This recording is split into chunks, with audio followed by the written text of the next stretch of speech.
We're in today with the Quadro FX 3450. This is a 2004 video card with 256 megabytes of VRAM GDDR3. It's got 425 megahertz on the core clock, 500 megahertz on the memory clock, 256 bits bus width, DirectX 9 support, and we're gonna pair it up with this Intel Core 2 Extreme QX6850 with 4 cores and 4 threads. I think this is a fantastic video card, and the best thing we can do for this video card and this system, jump in a couple of games and see how it holds. Let's go. Underground, it's one of those games that actually works really nice with the system. I really like it because I need to find the balance between the resolution, quality, and PCI Express lane in order not to fully stress it. You can actually see now I got 98% load. Is it from the video card itself? Is it from the PCI Express because it's only on X4? I don't know, but this is the best resolution that I have, 1024 with maximum details, 200 watts from the computer. Yes, please. I really appreciate the game, how it's performing. I really like the quality here with 1024. There is a possibility you can go with 1280, but on that resolution I get like 40-50 FPS, and I don't want that. It feels very fluent now with 60 FPS, and in this occasion you can see that the game is actually fantastic. You know, it looks gorgeous, it runs fantastic. There is no problem on actually achieving the playable FPS. And if you're interested on high resolution, I think it will be ideal with this is maximum, so maybe put it on high details or something and you'll get the best resolution. It feels awesome in older games with the original resolution and maximum details. That's what I'm trying to say. Now in this occasion with this Quadro, you can actually see only 100 megabytes of VRAM it's utilized. Maximum core load, like I said before, I don't know if it's from the video card or it's from the PCI Express lane. Doesn't matter, it's on maximum load. Instead of actually bottlenecking the video card, I will sit here with 1024 and achieve 60 FPS. It's actually good. I only got 66 degrees maximum fan speed. You can actually see there is 100% fan speed, and yeah, it's doing a fantastic job. In Hellgate London, I done something different. Instead of actually going with low resolution and higher quality, I went with higher resolution and lower quality in order to see if I can get 1080p. This is 1080p with low details in Hellgate London, and I like it, you know. Even on low details, the game looks okay-ish. If it's doing the job on low details, it feels very fluent. The MS is good in this case. The only problem I have with this type of settings with low details is that I'm not utilizing the VRAM on the video card. It's got 256 megabytes of VRAM, and in this case, it's only using 90 megabytes of VRAM. So I will definitely try to consider this option because it's lighter on the video card. All in all, the game is doing a fantastic work, seriously. I managed to see in this occasion with this computer reaching nearly 214 watts consumption, so the GPU is being utilized here. Not like nearly 70 degrees on the video card, but keeping this video card and the game on 100 FPS under 10 ms, it's an achievement. The more you play the game, the more VRAM is gonna utilize, and even if it's reaching only half of the VRAM utilization, it's okay. For an old game like this to work with hundreds of FPS and have decent ms, I will take this as a big win. But if we're jumping in Galaxy on Fire with 1080p and maximum details, this is one of those games that allows you to go in space, got missions, you can explore, do similar stuff like you're doing in Starfield and No Man's Sky, you know, farming, buying guns, upgrading ships, hijacking. You got all kinds of stuff, you know, but the moment you go out in space, you need to say, oh, this is a nice game and it requires a high-end computer. No, this Quadro apparently on 1080p with maximum details, you can see that is using 253 megabytes of VRAM. Looks fantastic. 40 FPS is the limit, is the cap for this operating system, I noticed, because every single time I go Windows 7 on other computers, it's 60 FPS. So in this case, I will not complain. 40 FPS is actually good.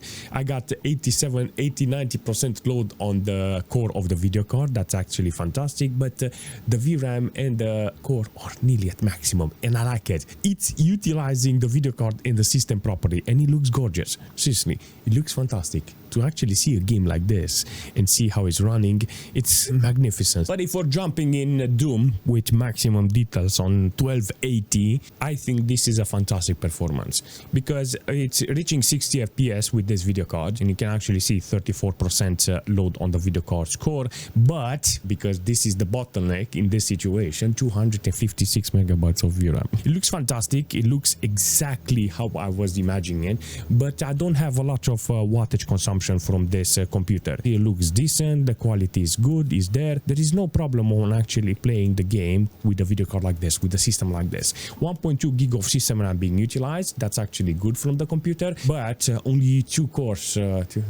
barely two cores are being utilized here. The wattage is sometimes it's okay, there's no problem, but all in all, I would say this is a decent performance.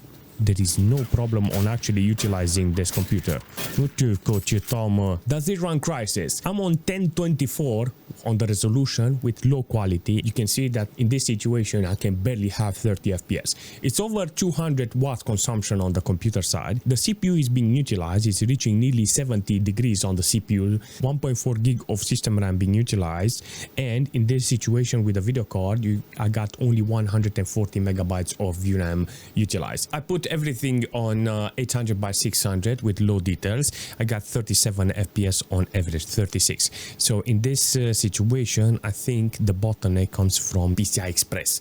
So the video card can actually do the job. You managed to see a couple of games that was doing fantastic, and it required only VRAM and not lots of power from the video card. But in Crysis, the video card's core is very essential, and that bandwidth it's bad. Apparently, this game on 720p with normal details, lowish details, because I had to put them in such a way that I can get at least 60 FPS. This is running the video card really nice. It's got maximum load on the core of the video card, nearly 200 megabytes of VRAM, 180 almost, 210 watts consumption. So I will say GTR it's utilizing the video card properly. The only problem I have with this is that it's 720p low details. That's it. But in this case, the CPU is being utilized, the GPU is being utilized. I have no problem on actually playing the game. When it comes to finding games that actually works with your hardware, I think this game it's actually good. In this case, it's using 1.5 gig of system RAM in order to deliver this performance. The only problem I have with this is that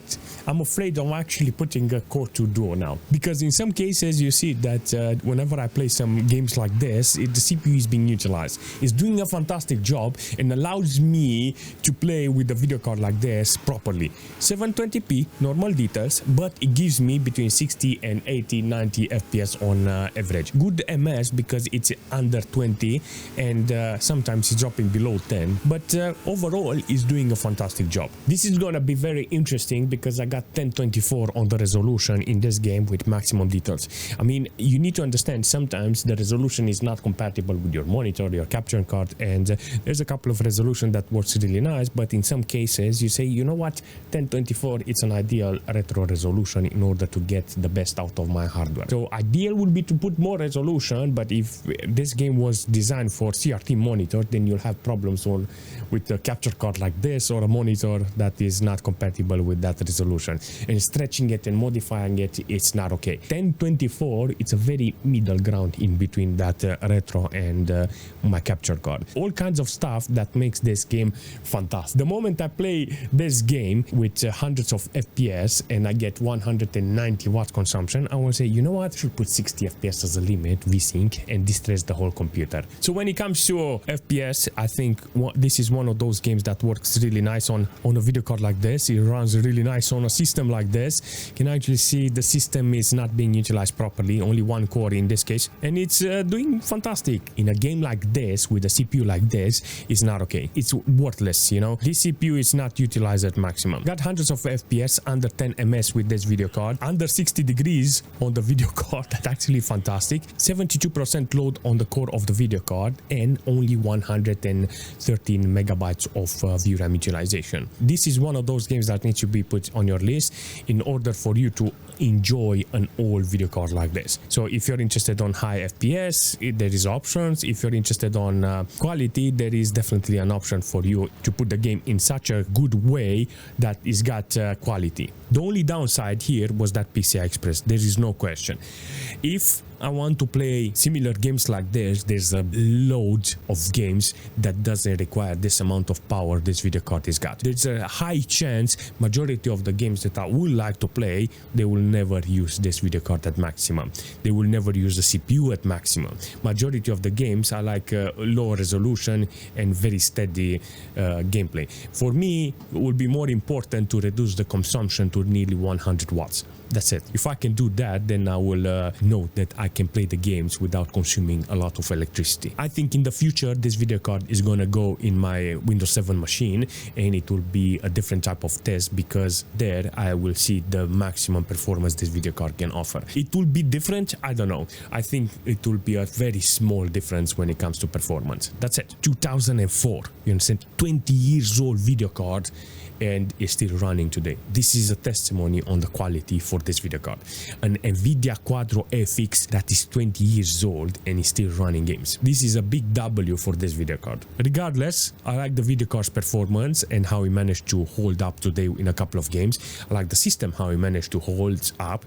And if you have any suggestion in the future, leave a comment and I will see you very soon.